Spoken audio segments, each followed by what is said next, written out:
लेकिन बनाया था। हम तो लाइव थे, हम माँ का कसम खाया था। नमस्कार, आप देखना शुरू कर चुके हैं फर्स्ट लुक बिहार में। आपके साथ विवेक कुमार। आशुतोष शाही हत्याकांड मामले को लेकर बिहार के पूर्व सीएम जीतन राम मांझी आज मुजफ्फरपुर पहुंचे। इस दौरान कई सारी बातों को भी कहा। आपको बता दें कि बिहार के मुख्यमंत्री नीतीश कुमार पर जमकर निशाना साधा और उन्हें ललकार भी दिया। उन्होंने कहा कि अगर उन्हें बिहार में इतना ही विकास किया है तो दूसरे जगह से चुनाव नहीं लड़कर उन्हें बिहार से ही चुनाव से लड़ना चाहिए, वो भी नालंदा से लड़ना चाहिए, ताकि उन्हें पता चल जाए कि दूध का दूध और पानी का पानी हो जाए। और कई सारी बातों को भी कहा। आइए पहले सुनिए बिहार के पूर्व सीएम जीतन राम मांझी क्या कुछ कह रहे हैं। तो अभी तो सारी बात हत्या घटनी है, आशुतोष शाही की हत्या और साजिशतन हुई है। पुलिस के उपेक्षापूर्ण राजनीति के चलते ये सारी बात हुई है। जब पूर्व में ही कह दिया गया था कि हमारी हत्या हो सकती है और उस पर संज्ञान नहीं लिया गया, तो इस प्रकार की हत्याएं हुई है। और हम तो ये जानना चाहते हैं, आप लोग जानते होंगे कि जीतन मांझी मुख्यमंत्री था तो हम पत्रकारों की स्थिति को समझते थे। पत्रकार को हम गरीब के सेक्शन में लाते हैं और हमारे हिंदुस्तानी अवाम मोर्चा सेकुलर की नीति रही है कि हम दुनिया में दो ही जात जानते हैं, एक गरीब की, एक अमीर की। तो पत्रकार को भी हम गरीब के संज्ञान में लाते थे और इसी के लिए चाहे जिला स्तर पर प्रेस क्लब का मामला हो या राज्य स्तर पर प्रेस क्लब बनाया जाए या उन लोगों को पेंशन देने की बात हो, ये कहते थे। और हद से हद पत्रकारों को भी नहीं छोड़ा जा रहा है। पत्रकारों की भी हत्या मुजफ्फरपुर में भी हुई है, अन्य जगहों में भी हुई है। एक घटना जब हमारा चौथा स्तंभ है जो हमारी बात को जनता के सामने परोसती है, उनको भी हत्या करके डरा करके यही कहना चाहते हैं कि सरकार के हित में बात आप कीजिए और नहीं तो आपकी हत्या होगी और हत्यारा को छोड़ा जाता है। तो इससे दुर्भाग्यपूर्ण घटना नहीं है। इसलिए हम सारी बात को कहा, साथ साथ ये कहा कि ये घटना ऐसी है आशुतोष शाही की जिसकी जांच सीआईडी से नहीं सीबीआई से होनी चाहिए। क्योंकि सीआईडी से होने का मतलब है कि अगल बगल के जो पुलिस हैं कोनाइव्ड होते हैं, और कोनाइव्ड इसलिए हैं कि दर्जनों केस है मंटू शर्मा पर और उनके साथियों पर, और उन पर कोई कार्रवाई नहीं हुई।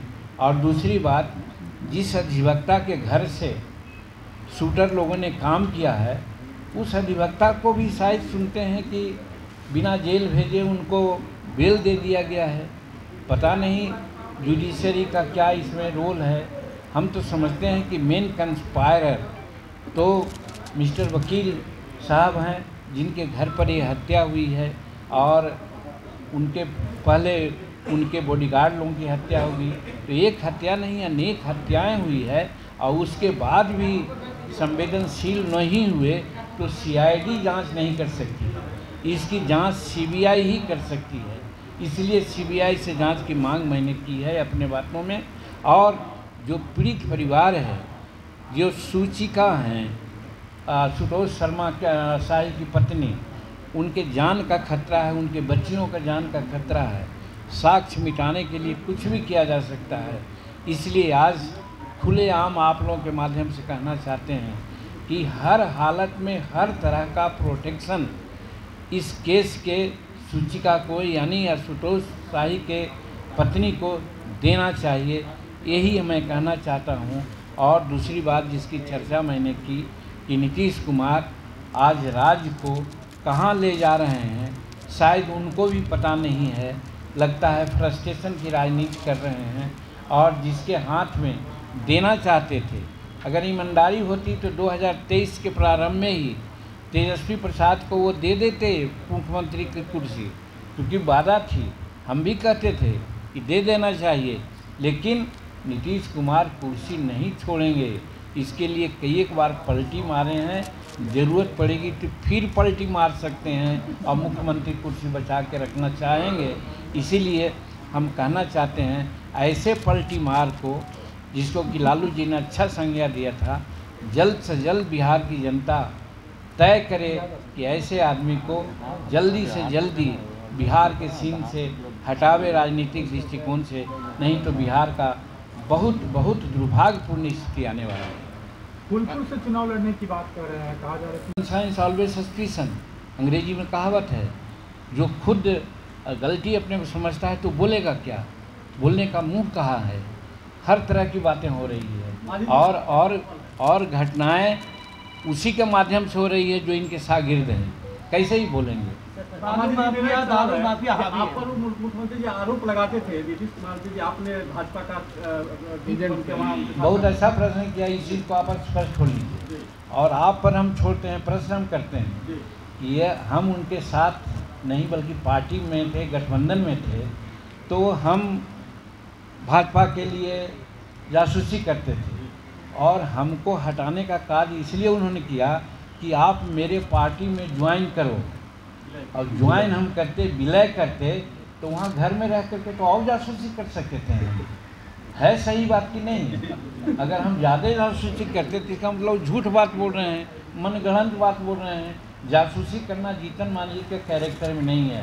जीतन मांझी गरीब परिवार का है, एक मुसर भुइयाँ परिवार का है, ईमानदारी से रहना चाहता है, सच्चाई से रहना चाहते हैं। हमने तो कसम खाया था क्योंकि उन्होंने मुख्यमंत्री बनाया था। हम जानते हैं कि मुख्यमंत्री अपना बचाव के लिए बनाया था, लेकिन बनाया था, हम तो लाइक थे। हम माँ का कसम खाया था कि नीतीश जी आपको नहीं छोड़ेंगे। लेकिन जब 4 विधायक के साथ और 1 MLC के साथ लास्ट मिलने गए तो 35 मिनट उन्होंने भाषण दिया और कहा कि आप मेरे साथ विलय कर दीजिए। हमने कहा विलय नहीं करेंगे। तब कहीं कि बाहर जाओ, 2 बार कहीं बाहर जाओ, तब हम समझे कि मेरा कसम खत्म हो गया। तब हम में क्या आपका बात हुई है आगे? नहीं, कोई एनडीए में बात नहीं है, बिना शर्त भी हम वहाँ पर हैं। लेकिन हम धन्यवाद देते हैं नरेंद्र भाई मोदी जी को और अमित शाह जी को कि सबसे पहला हमको बेइज्जत करके हटाया गया। हमारे बेटा संतोष कुमार सुमन को, जो माइनर इरिगेशन का मिनिस्टर था, उस जो कर रहा था दक्षिण बिहार में माइनर इरिगेशन की बड़ी संभावनाएं थी। बहुत सा काम आज हुआ है और काम होता। उनको पता चल गया कि दक्षिण बिहार में, गया में तो ऐसे ही शून्य पर आउट हैं। जनता दल यूनाइटेड गया में शून्य पर आउट हैं। जीतन मांझी का पार्टी 3 गो जीता हुआ है और 3 ठो राजद जीता हुआ है और 4 ठो भाजपा जीता हुआ है। 10 सीट में वो नील हैं। लोग ने बतलाया कि आप ऐसा विभाग दे दिया है कि ऐसा काम कर रहा है उस 7-8 कंस्टिट्यूंसी में कि वो तो सब जगह जीत जाएगा, आप तो और नील हो जाइएगा, बड़का 0 हो जाइएगा। तब उन्होंने हमसे माइनर इरिगेशन का माइनर इरिगेशन का जो विभाग था वो छीन लिया। उधर से लाइट ऑफ करिए। लोकसभा चुनाव में आप कितना मांग किया है अमित शाह से? कोई मांग नहीं किया है। यही तो हम कह रहे थे कि हम नरेंद्र मोदी जी को और ये अमित शाह जी को धन्यवाद देते हैं कि आपने देखा कि जब एनडीए की बैठक हो रही थी दिल्ली में 18 तारीख को, तो जब हम 18 तारीख को वहाँ पर थे तो प्रधानमंत्री के स्वागत में 5 आदमियों को चुना गया। ये मेरा सौभाग्य था कि 5 आदमियों में सबसे पहले नड्डा साहब जो उनके राष्ट्रीय अध्यक्ष हैं, उसके बाद जीतन मांझी, तीसरा में थे वहाँ का महाराष्ट्र के चीफ मिनिस्टर, हाँ ये एकनाथ शिंदे साहब, और चौथा में थे मद्रास वाले स्वामी जी, और 5वां में एक और आदमी जिनका नाम नहीं जानते। 5 आदमी रिसीव करने के लिए गए थे। ये सौभाग्य नीतीश कुमार के ये में नहीं मिला। एक चीज़।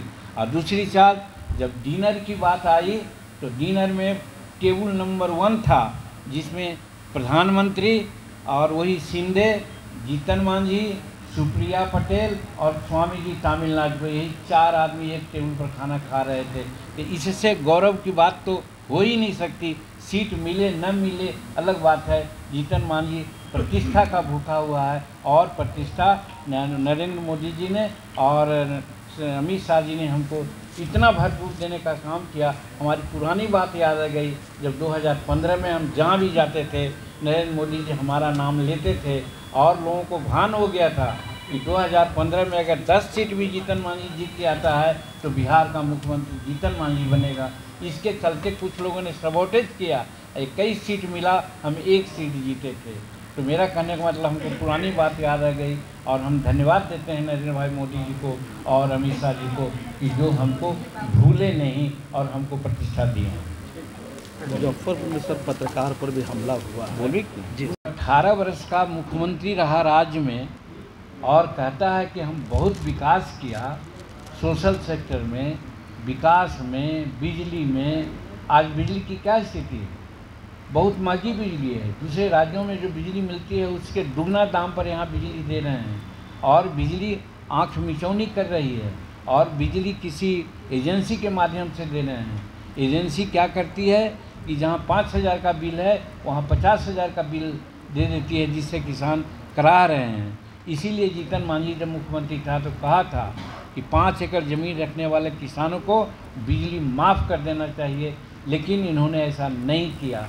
तो मेरा कहने का मतलब है इनको डर है कि हम बिहार से नहीं जीतेंगे, इसीलिए ये फूलपुर से, क्योंकि ये जाति की राजनीति कर रहे हैं, ये समाज की राजनीति कर रहे हैं।